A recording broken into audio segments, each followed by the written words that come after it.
Friends, అందరూ ఎలా ఉన్నారో మీరంతా బాగుండాలని కోరుకుంటూ ఇక ఎప్పటిలాగే ఈ రోజు కూడా ఓ సరికొత్త రియల్ హారర్ స్టోరీతో మళ్ళీ మీ ముందుకు రావటం జరిగింది. మరి ఈ స్టోరీని మొదలు పెట్టబోయే ముందు మీ అందరికీ కూడా ఓ చిన్న రిక్వెస్ట్. ఇంతవరకు మీరు వీడియోని లైక్ చేయకపోతే దయచేసి నా కోసం ఒకే ఒక లైక్ చేయండి. ఎందుకంటే మీరిచ్చే ఒకే ఒక లైక్ అనేది ఎంతో అమూల్యమైనది. అది మన ఛానల్ డెవలప్మెంట్ కోసం ఎంతగానో ఉపయోగపడుతుంది. ఇంకొక విషయం, ఈ స్టోరీ మొత్తం విన్న తర్వాతైనా సరే వీడియోను లైక్ చేస్తారని ఆశిస్తూ ఇక ఆలస్యం చేయకుండా వెళ్ళిపోదాం ఇవాల్టి మన దెయ్యాల ప్రపంచంలోనికి. చాలా సంవత్సరాల క్రితం కాకుల దూరని కారడవిలో, చీముల దూరని చిట్టడవిలో ఉంది ఒక చిన్న మార్గం. ఆ మార్గానికి లోపల ఒక పెద్ద గుహ. ఆ గుహలో ఎన్నో మర్మమైనటువంటి మార్గాలు. ఆ మార్గాలన్నింటినీ దాటిన తరువాత మృత్యు గుహరం లాంటి ఓ ప్రాంతం. అందులో చదును చేసి ఉన్నటువంటి ఓ వృత్తాకారపు మట్టి దిబ్బ. దాని చుట్టూ మంత్రించినటువంటి ఎన్నో నిమ్మకాయలు, అలాగే ఎన్నో క్షుద్ర పూజలకు కావలసినటువంటి సామాగ్రి మొత్తం కూడా సిద్ధం చేయబడి ఉంటే దాని మధ్యలో కూర్చున్నాడు నల్లటి బలమైనటువంటి దేహం కలిగిన ఓ భయంకరమైన క్షుద్ర మాంత్రికుడు.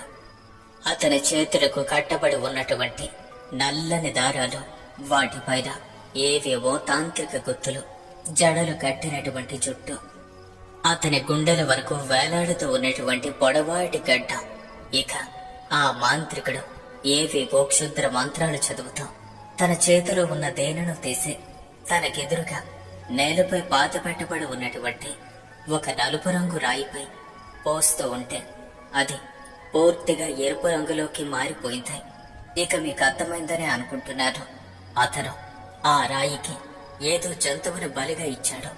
ఇక ఆ జంతువు యొక్క రక్తంతో తడిసిన రాయి పూర్తిగా ఎర్రగా మారి జీవం పోసుకుని ఇలా పలికింది, సంతృప్తిగా ఉందన్నారుడా, ఇదే కాదు ఇంకా రక్తం కావాలి.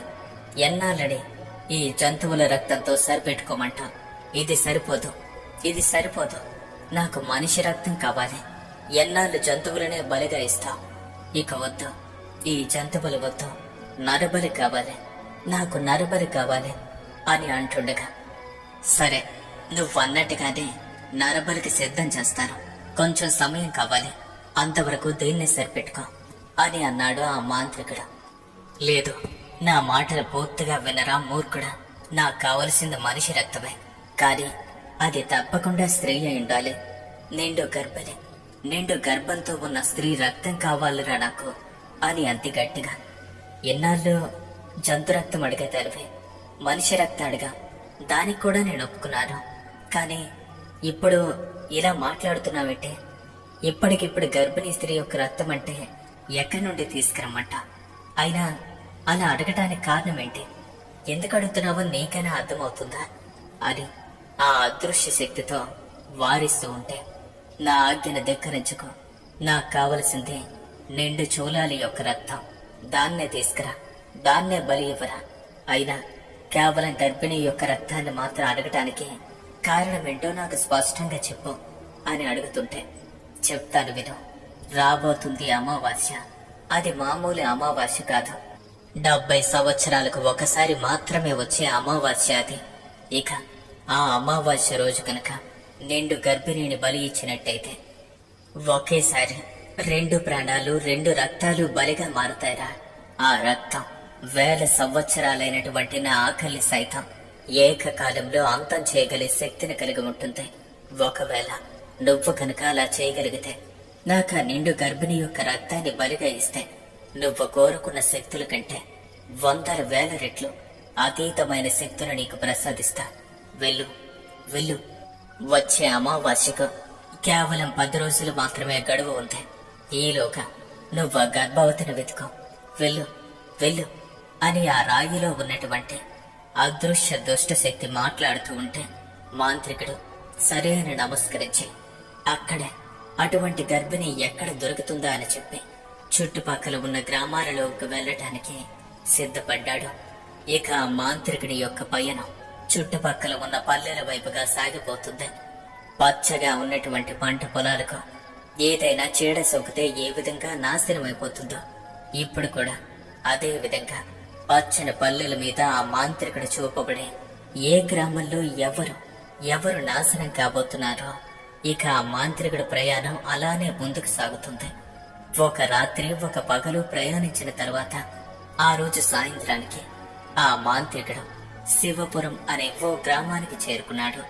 ఇక ఆ గ్రామానికి యథావిధిగా ఉన్నటువంటి తన రూపంలో వెళ్తే ఎవరైనా చూసి తనని అనుమానించే ప్రమాదం ఉందని తనకున్నటువంటి మాయా రూప శక్తిని ఉపయోగించి పూర్తిగా అతని రూపాన్ని ఒక సన్యాసి రూపంలో మార్చుకుని భిక్షాటనకు వస్తున్న వాడిలా ఆ గ్రామాల్లోకి రాసాగాడు. ఇక అప్పటికే ఊరిలో ఉన్న వారంతా కూడా వారి వారి పనులన్నీ కూడా ముగించుకుని ఆ రోజు సాయంత్రానికి ఇంటికి చేరుకున్నారు. ఎప్పటిలాగానే సాయంత్రం ఇంటికి చేరుకున్నటువంటి ఆవులకు పాలు తీస్తూ ఉన్నారు రంగారావు మరియు అరుణకుమారి దంపతులు. ఇక వాళ్ళు ఆవులకు పాలు తీస్తూ మాట్లాడుకుంటూ ఉండగా అప్పుడే ఆ మాంత్రికుడి యొక్క అడుగు వాళ్ళున్నటువంటి స్థావరం వైపుగా పడింది. అంతవరకు ఎంతో ప్రశాంతంగా పాలిస్తున్న ఆవులు ఒక్కసారిగా గట్టిగా అరుస్తూ వెంటనే దూరం జరిగిపోయి ఏదో ప్రళయం వచ్చినట్టుగా అరుస్తూ ప్రవర్తిస్తున్నాయి. ఇక వాళ్ళిద్దరికీ ఏమీ అర్థం కాలేదు. వెంటనే రంగారావు తన భార్య అరుణకుమార్తో, అరుణ, ఎప్పుడు నేను ఆవులెందుకలా ప్రవర్తిస్తున్నాయి అని అడక్క, ఏమోనంటే నాకు కూడా అదేమీ అర్థం అవట్లేదు, చూస్తుంటే ఏదో జరగబోతుంది అన్నట్టుగా ఉంది అని మాట్లాడుకుంటూ ఉండగా అప్పుడే ఆ సన్యాసి రూపంలో ఉన్న మహా మాంత్రికుడు ఒక్కసారిగా వాళ్ళింటి ముందుగా నడుచుకుంటూ వెళ్లి ఇంటి గడప బయట హఠాత్తుగా నిలిచిపోయాడు. అతని చూపు ఆ ఇంటి లోపల ఉన్నటువంటి రంగారావు అరుణ్ కుమారుల ఒక్కగానొక్క కొడుకైనటువంటి శ్రీనివాసరావు, అలాగే అతని భార్య అయినటువంటి పద్మిని ప్రస్తుతం తాను గర్భిణీగా ఉంది. ఇక వాళ్లపై ఈ మహా మాంత్రికుడి యొక్క దృష్టి పడింది.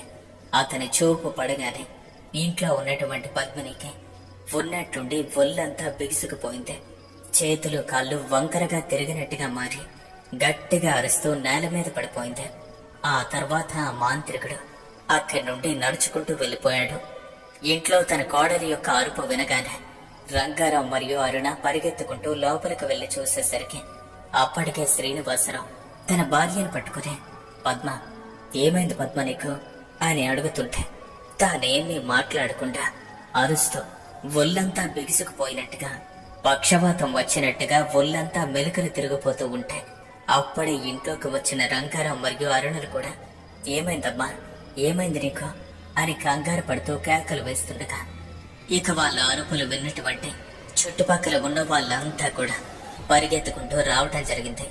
వాళ్ళు వచ్చి చూసేసరికి పద్మిని నేలపై పడి మెలికలు తిరిగిపోతూ శరీరాన్నంతా కూడా కూడ తీసుకుంటూ ధనుర్వాతం వచ్చినట్టుగా ప్రవర్తిస్తూ ఉంటే అక్కడికి వచ్చిన వాళ్ళలో ఒక పెద్ద ఆవిడ ముందుకు చేరుకుని, ఏమ్మా, అమ్మాయి ఇలా తిరిగిపోతుంటే క్రింద పడేసి ఉంచారంటే ఏదైనా మంచం తీసుకొచ్చి మంచంపై వేయండి అని అంది. వెంటనే పద్మినిని తీసుకుని మంచంపై మెల్లగా పడుకోబెట్టారు. అప్పటికే తన ప్రవర్తనలో ఎటువంటి మార్పు కూడా రాలేదు. ఆ తరువాత ఏం జరిగిందో ఏమో అర్థం కాక అందరూ కూడా గాబరా పడుతూ ఉంటే శ్రీనివాసరావు, రంగారావు, అలాగే అరుణ కుమారులు కూడా ఏం చేయాలో దిక్కుతోచని స్థితిలో బెత్తర చూపులు చూస్తుండగా ఇక అప్పటికే ఆ మాంత్రికుడు ఊరి నుండి నడుచుకుంటూ ఊరి చివర ఉన్నటువంటి ఓ చింత చెట్టు వద్దకు చేరి అక్కడ ఒంటరిగా కూర్చుని ఓ వికారమైనటువంటి నవ్వు నవ్వాడు. ఇప్పుడు ఆ నవ్వు కాంతం తాను వేసిన పాచక పారింది అని చెప్పి ముందు తాను అనుకున్నట్టుగానే ఊరంతా కూడా తిరిగి నడుచుకుంటూ పోతుండగా ఏ ఇంట్లో అయితే గర్భిణీగా ఉన్న స్త్రీ ఉంటుందో ఆ ఇంటి వద్ద అతని చూపు మరలుతుంది. ఇక తాను అనుకున్నట్టుగానే రంగారావు మరియు అరుణ కుమారుల ఇంటిపై వాడి చూపు మళ్ళింది. వాళ్ళ కోడలిపై కంటి చూపుతోనే క్షుద్రాన్ని శాసించే ఓ భయంకరమైన శక్తిని ఉపయోగించి తనపై ఒక ప్రయోగాన్ని విడిచిపెట్టాడు. ఆ ప్రయోగంలో భాగంగా ఓ భయంకరమైన పిశాచ శక్తి ఇప్పుడు గర్భిణీగా ఉన్న పద్మినిని ఆవహించింది. మరొక వైపు అంతవరకు బాగానే ఉన్న పద్మిని హఠాత్తుగా పక్షవాతం వచ్చినట్టుగా మరింత అధ్వానంగా మారిపోతుంది. అసలేం జరుగుతుందో అర్థం కాని కుటుంబ సభ్యులంతా కూడా కంగారు పడి ఏడుస్తూ ఉండగా ఆ పెద్దావిడ, అమ్మా ఎందుకైనా మంచిది పూజా మందిరంలో ఉన్న అమ్మవారి కుంకుమను తీసి అమ్మాయికి పెట్టండి. తర్వాత రంగారావు మీరెళ్ళి ఊర్లో ఉన్న మంత్రసానిని తీసుకురండి అని చెప్పింది. ఇక వెంటనే రంగారావు మంత్రసానిని తీసుకురావటానికి వెళ్ళిపోయాడు. ఇక ఆమె చెప్పినట్టుగానే అరుణకుమారి పూజా మందిరంలోకి పరిగెత్తుకుంటూ వెళ్లి అక్కడ ఉన్నటువంటి కుంకుమను తీసి పద్మిని వద్దకు పరిగెత్తుకుంటూ వచ్చి తనకి ఆ కుంకుమను పెట్టబోతూ ఉంటే అంతవరకు శరీరం అంతా మెలికలు తిరిగి అధ్వాన స్థితిలో ఉన్నటువంటి పద్మిని గట్టిగా అరుస్తూ మంచంపై నుండి పైకి లేచి కూర్చుంది. అంతే, తాను అరిచినటువంటి ఆరుపుకు వాళ్ళంతా దూరం జరిగిపోయారు. కాసేపటి నిశ్శబ్దం తరువాత పద్మిని వాళ్ళ అత్తగారు కుంకుమ బొట్టును పెట్టాలి అన్న విషయం కూడా మర్చిపోయి దానిని పక్కన దులిపేసి ఏమైందమ్మా నీకు అని చెప్పి తన కోడల్ని పట్టుకుని పక్కన కూర్చుంటే, కానీ పద్మిని మాత్రం తన చుట్టూ ఉన్న వాళ్ళందరినీ ఏదో కొత్త వాళ్ళని చూస్తున్నట్టుగా చూస్తుంది. తన చూపుకి కూడా కారణం ఇప్పుడు తాను పద్మినిలా లేదు, పూర్తిగా ఒక పిశాచిని ఆవహించి ఉంది. ఇక తన చూపు కూడా అదో రకంగా ఉండేసరికి పద్మిని భర్త శ్రీనివాసరావు కూడా తన పక్కనే వచ్చి కూర్చున్నాడు. ఏమైంది పద్మ, నీకున్న పరంగా అసలేమైందో చెప్పు, ఎందుకిలా క్రింద పడిపోయా, ఒంట్లో అంత సరిగ్గానే ఉందా అని అడుగుతుంటే, నాకేం జరిగింది, నాకేం కాలేదు అని ఏమీ తెలియనట్టుగా మాట్లాడింది పద్మిని. ఇక అప్పుడే వాళ్ళ అత్తగారు, అమ్మా అలా కాదు, ఒంట్లో ఏమైనా సమస్య ఉంటే మాతో చెప్పమ్మా, అలా కాదని మా దగ్గర ఏ విషయమైనా సరే నువ్వు దాచిపెడితే మళ్ళీ అది పెద్ద సమస్యను తీసుకొస్తుంది. ఇక అప్పటికి రంగారావు ఒక మంత్రసానిని తీసుకుని ఇంటికి రావటం జరిగింది. ఇంటికి వచ్చినటువంటి ఆ మంత్రసాని అందరినీ కూడా బయటికి పంపించి కొద్ది క్షణాలు ఎదురు చూడండి, ఏమైందో చూసి తర్వాత మీకు చెప్తాను అని చెప్పి పద్మినిని మంచంపై పడుకోబెట్టింది. తర్వాత తనను పరీక్షించి బయటికి వెళ్లి తలుపులు తీసి బయట ఉన్న వాళ్ళందరినీ లోనికి పిలిచింది. చూడండి, అమ్మాయికి ఏం కాలేదు, రోజులు దగ్గర పడుతున్నాయి కదా, అందుకే కొంచెం నీరసించిపోయినట్టుగా ఉంది. ఎందుకైనా మంచిది, కొంచెం జాగ్రత్తగా కనిపెట్టుకుంటూ ఉండండి, మంచిగా ఆహారాన్ని ఇవ్వండి. ఇంకో 2-3 వారాల్లో ప్రసవం అయ్యేలా ఉంది, జాగ్రత్తగా చూసుకోండి అని చెప్పి ఆమె అక్కడి నుండి వెళ్లిపోవటం జరిగింది. అయితే అప్పటికే పద్మనిని ఆ భయంకరమైన పిశాచి ఆవహించి ఉండటంతో తన ప్రవర్తనలో మార్పు ఆ క్షణం నుండి మొదలైంది. ప్రస్తుతం పద్మిని తన వాళ్ళందరినీ కూడా పెద్దగా గుర్తుపట్టలేని విధంగా మాట్లాడుతూ ఉంటే వాళ్ళందరూ, ఇప్పుడే కదా ఆ అమ్మాయి క్రింద పడిపోయింది, కొంచెం కంగారులో ఉన్నట్టుంది, కాసేపు ఆగితే అన్నీ సర్దుమణిగిపోతాయిలేంటి అని చెప్పి వాళ్ళంతా వెళ్ళిపోవడం జరిగింది. ఇక ఆ తర్వాత ఆ రాత్రి అరుణకుమారి భోజనాన్ని సిద్ధం చేసి తన భర్తను అలాగే కొడుకు శ్రీనివాస్ని కూడా పిలిచి భోంచేయమని చెప్పింది. ఇక వాళ్ళిద్దరూ కూర్చుని ఉండగా వాళ్ళకి భోజనం వడ్డించి ఎప్పటి అలవాటు ప్రకారం తన కోడలికి ఒక పల్లెల్లో భోజనాన్ని తీసుకువెళ్లి తన గదిలోకి ఇవ్వటం అలవాటు. అదే విధంగా తాను భోజనాన్ని తీసుకువెళ్లి పద్మినికి ఇవ్వబోతుండగా అక్కడ తాను నిద్రపోతూ కనిపించింది. వెంటనే భోజనాన్ని పక్కన పెట్టి తన కోడల దగ్గరకు వెళ్ళి, అమ్మా పద్మ, లేమ్మా, ఆలస్యం అయిపోయింది, భోంచేసి పడుకోరాదు. అలా ఆమె పిలుస్తూ ఉండగా ఎంతసేపటికి తన కోడలి పద్మ అస్సలు నిద్రలేవట్లేదు. ఇదేంటి, ఎప్పుడు లేంది ఇలా నిద్రపోవటం ఏంటి అని చెప్పి తాను కప్పుకుని ఉన్నటువంటి దుప్పటి తీసి, అమ్మాయి, అమ్మా పద్మ, ఏంటా నిద్ర అని అంటూ ఉండగా అప్పుడే పద్మ ఉన్నపాటుగా ఉలిక్కిపడి లేచింది. చుట్టూ భయం భయంగా చూస్తూ ఉంటే, అమ్మా నేనేనమ్మా పిలిచింది, నేనే, ఇలా చూడు అని ఆమె పక్కనే కూర్చుంది. ఏమైందమ్మా నీకు, ఎందుకంత కంగారు పడుతున్నావు అని తన వీపుపై చెయ్యి వేసి, లేమ్మా చేతులు కడుక్కో, భోంచేద్దువు గాని అని అంది. తరువాత పద్మిని మంచంపై నుండి క్రిందకి దిగి వంట గదిలోకి వెళ్లి చేతులు కడుక్కొని మళ్లీ గదిలోకి వచ్చి కూర్చుంది. అప్పటికే వాళ్ళ అత్తయ్య భోజనాన్ని సిద్ధం చేసి ఉండటం చూసి, ఇలా ఇవ్వండి అత్తయ్య గారు, నేను తింటా. పళ్ళ్యాన్ని అందుకుని ఒక ముద్ద కలిపి దాన్ని నోట్లో పెడుతుంది అనేసరికి ఉన్న పలంగా తన చెయ్యి వణికిపోవటం మొదలైంది. అసలు ఆ ముద్ద నోటిలోనికి పూర్తిగా వెళ్ళక ముందే చెయ్యి మరింత ఎక్కువగా వణికి ఆ ముద్ద క్రింద పడిపోయింది. తన శరీరంలో ఆ విధంగా వణుకు వచ్చేసరికి పక్కనే ఉన్నటువంటి వాళ్ళ అత్తయ్య గారు, అమ్మా ఏమైంది, కంగారు పడుకో, ఇలా ఇవ్వు, నేను పెడతానులే, నువ్వేం కంగారు పడుకో, కాస్త నిదానంగా ఉండమ్మా, మేమంతా కూడా ఉన్నాం కదా, ఇలా ఇవ్వు, నేను పెడతా అని ఆ భోజనాన్ని అందుకుని అన్నం కలిపి తనకు తినిపించింది. తరువాత పద్మకు మళ్ళీ మగతగా ఉండటంతో చేయి కడుక్కున్నాక నిద్రపోతానని చెప్పింది. సరేలే, రోజులు కూడా దగ్గర పడుతున్నాయి, అమ్మాయి కూడా కొంచెం నీరసించింది, ఈ రోజే కదా ఆరోగ్యం బాలేదు, పడుకొని అని చెప్పి, అమ్మా నువ్వు నిద్రపో, నేను వెళ్ళి తినేసి పనులన్నీ ముగించుకొని వస్తా అని చెప్పి వెళ్ళిపోయింది. కాసేపటి తరువాత పద్మ నిద్రపోయింది.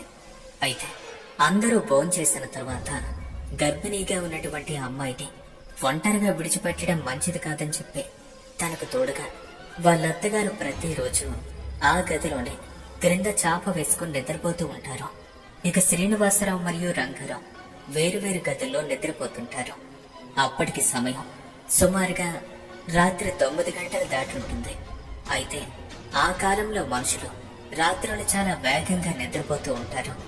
ఆ సమయానికి ఊరంతా గాఢ నిద్రలో ఉండగా ఊరు చివర చెట్టు కింద ఉన్న మాంత్రికుడు అప్పుడే నిద్ర నుండి ఓ నిశాచారిలా మేల్కొని కళ్ళు తెరిచాడు.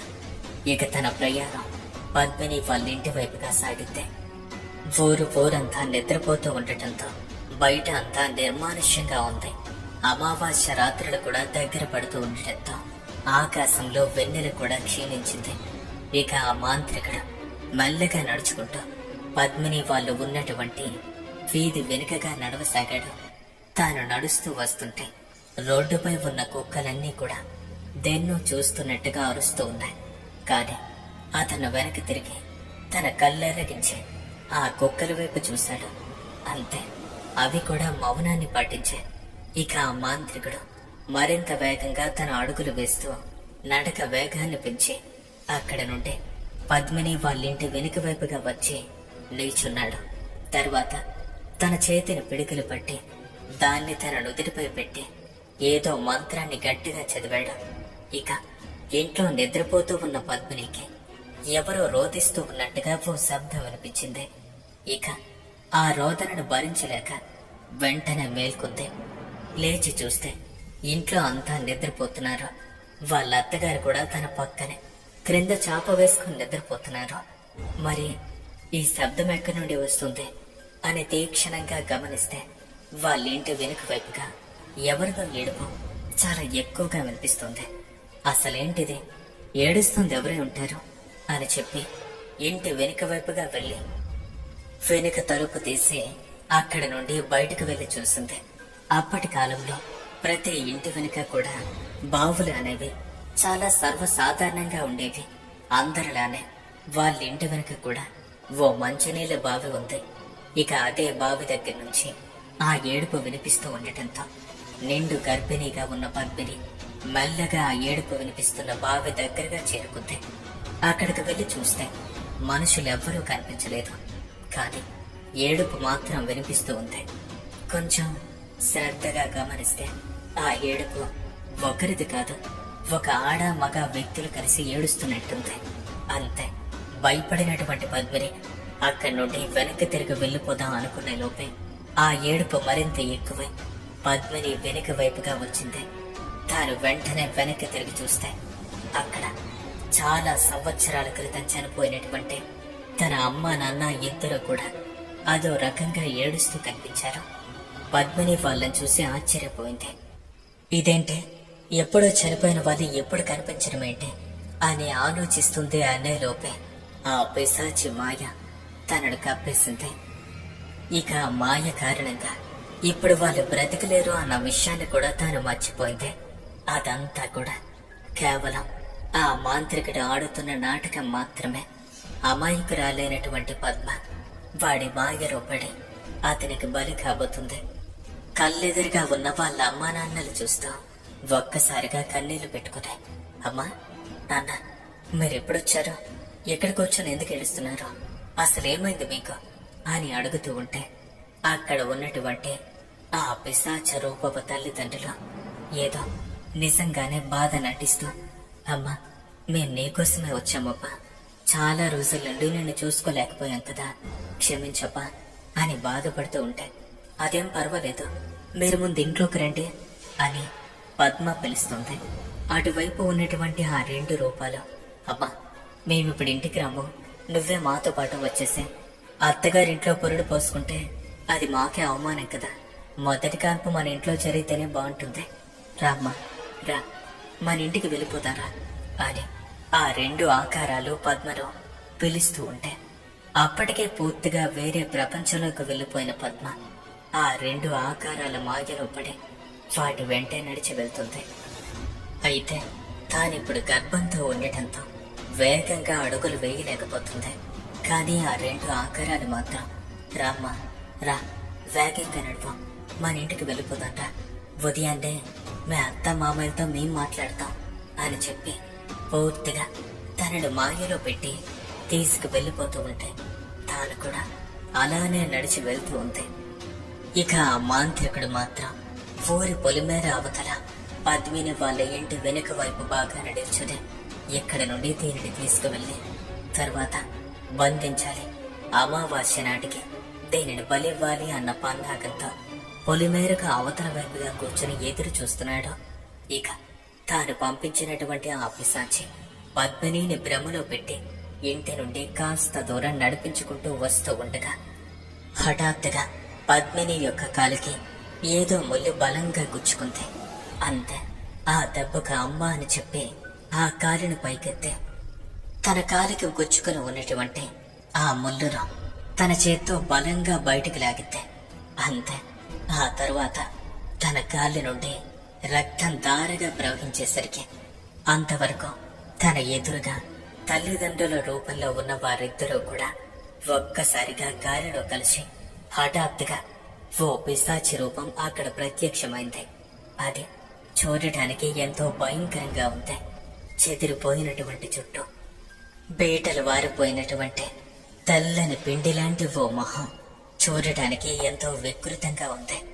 అది వెంటనే పద్మిని యొక్క కాలి క్రింద భాగంలోకి చేరుకుని దాని వికృతమైన ముఖాన్ని పైకెత్తి చూస్తూ దాని పొడవాటి పెద్ద పెద్ద గోళ్లు కలిగినటువంటి ఆ చేత్తో తన కాలిని పట్టుకుని తన నాలుకను పొడవుగా చాచి అక్కడ ఉన్న రక్తం మొత్తాన్ని పీల్చేస్తుంటే ఇక ఆ దృశ్యాన్ని చూసిన పద్మిని గట్టి గట్టిగా అరిచింది.